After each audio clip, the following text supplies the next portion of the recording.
নমস্কার, শুরু করছি ঘোষাল নামা। আপনাদের সঙ্গে রয়েছে আমি ইন্দ্রাণী। আমার সঙ্গে রয়েছেন মুখ্য রাজনৈতিক বিশ্লেষক জয়ন্ত ঘোষাল।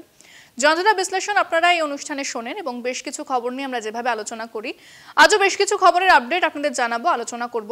প্রথমে যে খবরের দিকে নজর রাখবো তা হচ্ছে এসআইআর পদ্ধতি, অর্থাৎ যে নির্বাচন কমিশনে এসআইআর পদ্ধতি চলছে সেই প্রক্রিয়ায় যদি কোনো ত্রুটি ধরা পড়ে বা অবৈধ কিছু ধরা পড়ে, সেক্ষেত্রে পুরো প্রক্রিয়াকেই বাতিল করা হবে, এমনটাই সুপ্রিম কোর্টের পর্যবেক্ষণ। সুপ্রিম কোর্টের তরফ থেকে এমনটাই জানানো হয়েছে। আমি এই গোটা বিষয়টা নিয়ে জয়ন্তর কাছে জানতে চাইবো, জয়ন্ত, তাহলে যদি যে সুপ্রিম কোর্ট যে পর্যবেক্ষণ দিয়েছে সেটা কতটা গুরুত্বপূর্ণ এবং সারা দেশে কিভাবে তা সাড়া ফেলতে পারে? ইন্দ্রাণী, এসআইআর মানে স্পেশাল ইনভেস্টিগেশন, এক্ষেত্রে ভোটার তালিকায় এই স্পেশাল ইনভেস্টিগেশন নিয়ে সুপ্রিম কোর্ট যা বলল, দুটো দিক আছে। একটা দিক হচ্ছে যে পাবলিক পারসেপশন। সুপ্রিম কোর্ট যা বলল তার মানে হচ্ছে যে বিহারের এসআইআর স্যার এইটা করতে গিয়ে যদি কোনো ভুলচুক হয় বা যদি দেখা যায় যে এটা ঠিক হচ্ছে না, তাহলে পুরো প্রক্রিয়াটাই বন্ধ করে দেওয়া হবে। সাংঘাতিক ব্যাপার, সাংঘাতিক ব্যাপার।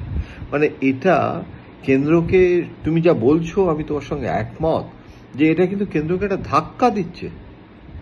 কেননা সুপ্রিম কোর্ট কি বলছে? সুপ্রিম কোর্ট বলছে যে এখানে তার মানে একটা সমস্যা হতে পারে, তার মানে দেয়ার আর ফল্ট লাইনস।